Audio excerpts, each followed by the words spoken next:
Welcome to Three Questions With. I'm Hugo, publisher of the Latino News Network and your host. Three Questions With is a public affairs program elevating the voices and visibility of matters most important to the Hispanic-Latino community by speaking with community and industry thought leaders on the social determinants of health and democracy. Labor activism has intensified as the cost of living continues to rise and income inequality between workers and top executives widens. The disparities became more apparent during the pandemic, with U.S. corporations seeing record profits. The Bureau of Labor Statistics reported a growth of nearly 300,000 union members in both the public and private sectors. Grassroots Collaborative builds power with working families through strategic community labor organizing, grassroots leadership development, and civic engagement and training. The organization works to create transformative change to win fully funded resources for public schools, social services, and affordable housing that working families depend on.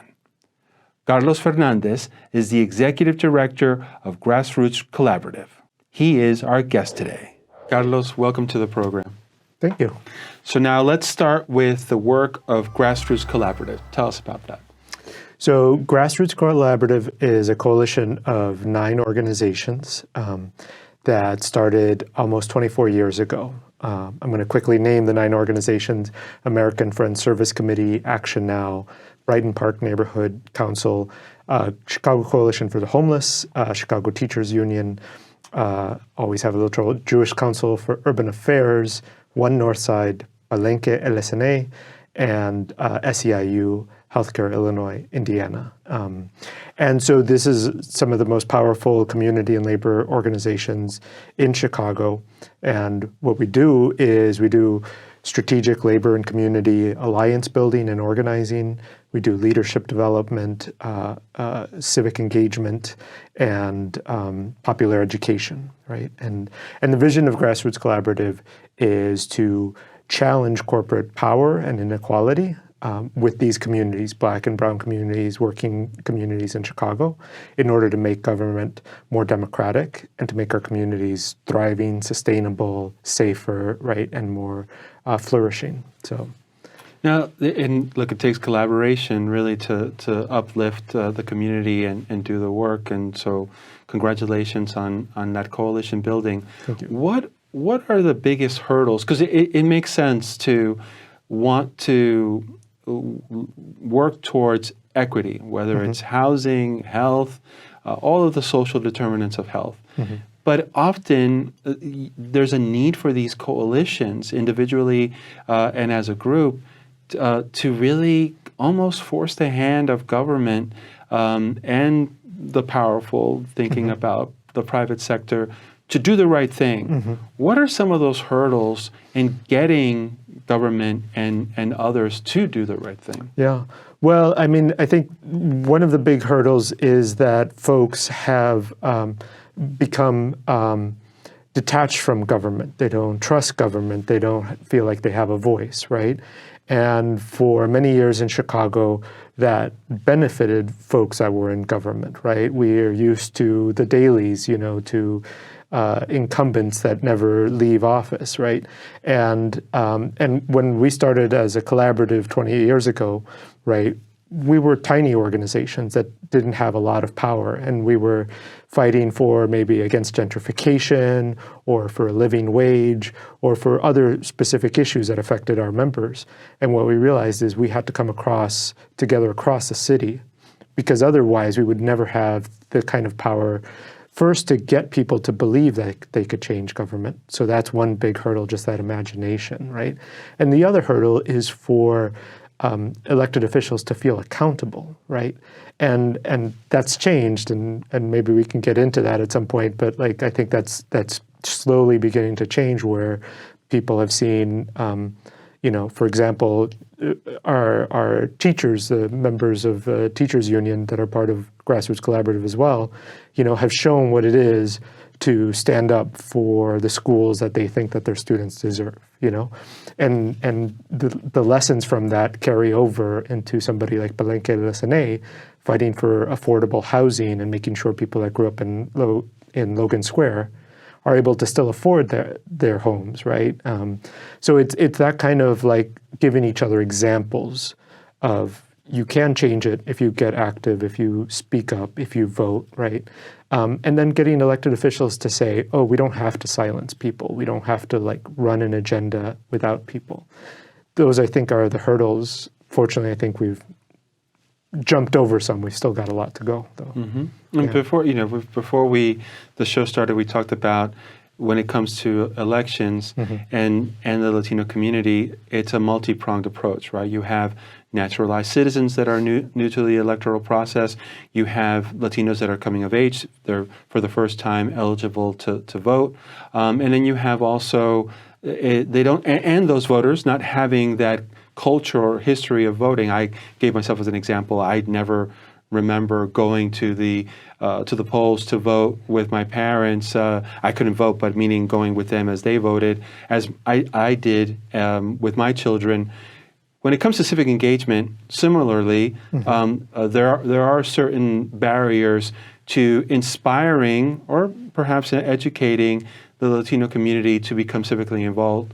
What, in regards to your organization, what are some of the things that you do to inspire them to step in? Well, I think one thing is we try and work with the kinds of leadership that they're used to and show them how that leadership can translate into leadership in other spheres of life. So Palenque LSNA and Brighton Park Neighborhood Council are two organizations that have really developed the parent-mentor approach in schools, right, where they get parents to volunteer to help teachers and students with reading and so forth. But part of that involvement in their schools is also building their leadership first in their community, right? First in their school, but then getting them to come and speak out for school funding, right? For school programs. And I think we need to create more channels for people to become familiar with ways that, their voice, right, their experience can be brought to bear on different areas of life, right? And that they can come and speak to a school board or come and speak to city council or to the media, right? And so we do a lot of that work, like grassroots leadership development and just showing people that their experience matters, that they know more, that they don't have to have a degree, right? And that they need to get involved, because if they don't take an interest in politics, politics still takes an interest in them, right? So, absolutely. I remember speaking to an alderman, the name escapes me. If you're not at the table, you're on the menu in regards to becoming civically involved. And you're right, mentoring is so important to help develop a bench of future civic leaders and develop some of those figurative muscles in regards to being civically engaged and participating in the electoral process. Let's go on to the second topic that I wanted to talk to you about today, the on-again, off-again, Bring Chicago Home referendum. Tell us about the referendum and what proponents for the referendum are saying why this is good, and the opponents and why they're against it. So I'll start with the first part, which in the fall of 2018, the Chicago Coalition for the Homeless, one of our members, convened other organizations that were trying to address homelessness and brought together people who had experienced or were experiencing homelessness and got them to talk about how we could really tackle the problem of homelessness in a more sustainable way, not in a patchwork way. And we looked at other cities, what was being done around homelessness in other cities, right, and other states. And we saw that, first of all, that Chicago as a city government, wasn't spending nearly as much as places like New York. By several times, New York spends, I forget if it's 5 or 10 times more than Chicago.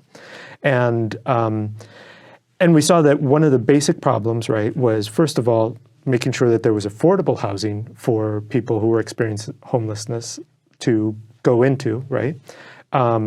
And connecting folks in that situation to the services to get them into that housing and to help them get on their feet and stabilize their situation. But to do both of those things cost money. And so the city wasn't spending enough and there weren't enough sources of funding. So we developed a proposal, right, back since the 2018 to make a change to the real estate transfer tax, which hadn't been changed in decades. And it's sort of like a sales tax. It's a one-time tax that gets paid on every time a property is bought, right? So just like a sales tax, you ring it up and it's added on as a small percentage. But in Chicago, right now, whether a home is worth $300,000 or $3 million or $30 million, they pay the same percentage across the board, right? So we thought that one way to create funding, and we got this idea from a couple of other places that were doing it, was to make slight changes so that the properties that were worth more, and assuming the buyers can afford more, would have to pay a little bit more, and that extra would go towards fighting homelessness. So the question on the ballot on March 19th, question number 1, asks voters whether they agree yes or no with making 2 changes to the real estate transfer tax. Number 1, lower the tax for properties that are under $1 million, right? So your median house is sold for about $310,000 in Chicago right now. So 95% of properties sold would see that tax lowered slightly. But for everything over $1 million, and it really starts to kick in at 1.2 million, and it's gradual beyond that, would have to pay more. So the tax is increased slightly. And this would produce a yearly, a projected yearly revenue of $100 million. And that also in the question and in the subsequent steps would be legally dedicated. That revenue would be legally dedicated to those homelessness services and to providing permanent affordable housing for folks experiencing homelessness, right? So this is an important step. What the other side is saying, the opposition, is that it's going to affect their bottom line. That's basically it. There is a concern from realtors. This is the fairest representation I can give of their position, which I don't agree with, obviously. But to be fair to them, they say it's going to affect their bottom line. It's going to slow the frequency or velocity of sales, right? And they say that it will make people less interested in real estate in Chicago, right? Now, realtors like the Building Owners Management Association and Realtors of Illinois are spending hundreds of thousands, I think a couple $1 million, on advertising and mailers trying to tell people this Bring Chicago Home tax, transfer tax, is a new property tax, and that it could be used for anything. And that's something that we're trying to counteract, that mischaracterization, right? So, I believe that most people will benefit from this. Even if they are not homeowners, even if they rent an apartment, they could benefit from this because there'll be more affordable housing, right? And I think that I won't get into all of the counter arguments for it, but these are their arguments. And I see that, first of all, it's fair to end homelessness. Everybody deserves a right. But second, I think this can be economically good. Building more affordable housing can be good for folks. A slight decrease in the transfer tax for most properties is also economically good, right? So, I think folks will have to weigh these 2 messages and decide where both their consciences and where their analysis of the economics are. Thank you very much for that explanation. I think sometimes what happens in government is we think this problem only exists here. Mm-hmm. But I think it was very good to look at homelessness is an issue for other major markets like New York, Los Angeles as examples. And so to look at some of the best practices and lessons learned from those markets and others in coming up with a solution that it fits Chicago, I think is very prudent. And I also think that while there are concerns, of course, I think it's also how it's implemented, and that's what will happen in regards to the city council and defining, well, what do we do with this if it should be the next step. If it should pass. And it would be important, especially for us, to take a look at ensuring that the money goes where it was intended and how it's implemented. Well, that's one thing that I can very quickly say. I forgot to say that after this passes, right, the City Council, as part of their next steps in authorizing and implementing this, would be the creation. They've already committed to it in a resolution that the City Council passed last year. Here, they'd have to actually put it into law. The creation of a governance body that they've committed to, the mayor and city council have committed to, including people who have actually experienced homelessness, right? Including the groups that, like the Coalition for the Homeless, who want to make sure that these funds are put to the use that they're meant for. Absolutely. Having people with those lived experiences be at the table and participate in those discussions is paramount. We've been talking to Carlos Fernandez, Executive Director of Grassroots Collaborative. When we come back, we'll get a little personal with Carlos and learn more about his upbringing and how that's inspired the work he leads today.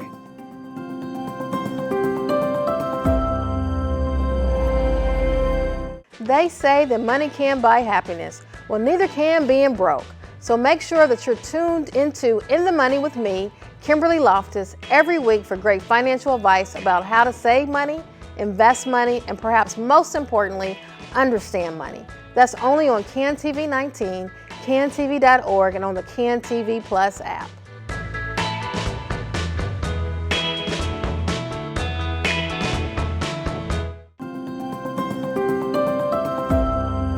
You're watching Three Questions with Carlos Fernandez, Executive Director of Grassroots Collaborative. We've talked about housing equity, Bring Chicago Home. Before we get to talking about you and your upbringing, I did want to bring up the doubling up population within the homeless population. It's usually a group of people, mostly immigrants, certainly Latinos included, that are invisible when it comes to certain organizations like HUD in regards to being seen as part of the societal issue that they face. Tell us a little bit about doubling up. Yeah, well, the common picture that people have of homelessness is, we've all seen it, right? Living on the streets. But for especially families, and especially Latino families, that's not the experience, right? So there's an estimate by the Coalition for the Homeless that 68,000 people in 2021 experienced homelessness, right? 44,000 of those 68 experienced it by having to double up, couch surf, sleep in an extra room in overcrowded situations with family or friends because they were in an unstable housing situation. And for Latinos, it's 91% of people that have experienced homelessness in that study experienced it as doubling up, right? So out of about 19,000, 18,000 reported that that's how they experience homelessness, right? And I think that we have to understand that people that go through that don't understand, don't understand that they have the right to access services to help them with that situation. And the people that help them, the people that might temporarily house them or work with them or just be in their community, also don't understand that because you're not on the street in a tent, that you are considered homelessness, right? And I understand that there's some laws that don't recognize it, right? So there's 20,000 students in the Chicago Public Schools that have experienced homelessness, right? That are in unstable housing situations, right? And so that's something that I think really has to change, right? Our popular picture of what homelessness is, and also how people are able to access services. Absolutely. And I think for us at Illinois Latino News, we're very proud to work with the Latino Policy Forum in not only creating awareness about this population of unhoused people, but also through the work of the forum, hopefully change some of the policies to getting them more resources to help themselves. So now let's talk about you. Tell us about your upbringing. Where did you grow up and your background? So I was born in Chicago. I grew up on the Southwest Side, born in Pilsen, but mostly through high school I was in Chicagoland. My parents moved here in the 60s from Durango and Michoacan, and they met at St. Pius in Pilsen. My parents were the first ones, their generation was the first one. My dad was the first in his family to come here. And they worked factory jobs and service jobs until about the early 80s when they started a business, And so I grew up in that. I grew up through the 70s. I grew up through my parents helping other people, their immediate family, and then cousins and folks that they extended cousins to move to Mexico, or to move to Chicago from Mexico. And I learned two important values in growing up in that environment, right? One was service, right? My parents worked hard and they helped people out. They helped people make their way here. They help people find jobs, and they helped them find housing. People would stay in a room in our apartment or in the basement of our house when we bought a house. And I saw that sort of sharing nature. That was important to my work. And the other thing was advocacy, right? I saw my parents speak up for myself, my mom especially being involved in the Catholic Church. But back then, having to advocate for Mass in Spanish when we moved to a neighborhood where they still didn't do Mass in Spanish, right? And just speaking up for students and neighbors that were being discriminated against because they were new to this country. So I learned that value of advocacy. And I also grew up in a Chicago that I love, that is great, but is also a city that's divided and that has hurt people. And so I remember as a little kid immigration raids, right? I remember Nazi rallies in Marquette Park, right? I remember the sort of conflicts between white and Hispanic, but also white and black and Hispanic. And that really affected me. So I got into community organizing because I felt like that's where we still needed to make progress, where we needed to have a greater voice and help folks that still hadn't succeeded, right? So I was the first in my generation, in my family, to go to college, right? But it shouldn't take a degree to be okay, right? You should be okay if you work hard, if you treat your neighbors and your family well, right? And there's still people that don't get that, whether they're black or brown, whether they're workers, or just family members or kids, right? So I started working in first environmental justice organizing in Little Village, and then labor organizing with the teachers union. And I've done other types of organizing. And now at Grassroots Collaborative, I get to work with a bunch of different organizations, really. And what unifies all of that work is getting people to have a voice, right?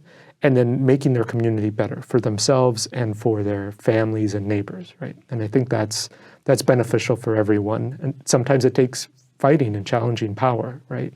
And so I think we've made some progress, but there's still a lot to improve about the city. So much of who we are and what we do starts with what we learn at home. And similar to you, absolutely. I remember going with my father to pick up total strangers sometimes at the airport and helping from Peru. He's from Peru. I'm Peruvian American, and just helping them get temporary housing, temporary work.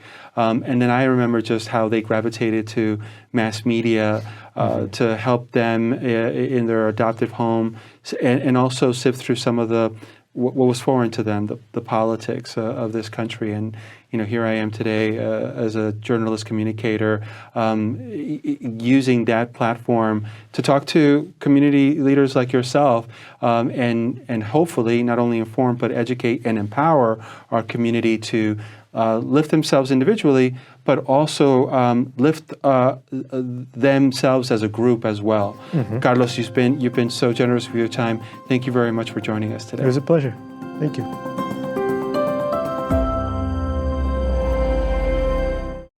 Hello, Chicago. Sufyan Sohel with CAN TV's Change Agents. Join me each week as we learn about issues facing Chicagoans and meet some incredible leaders working to bring positive change to our city.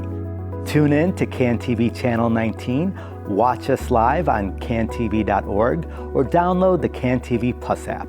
I'll see you soon.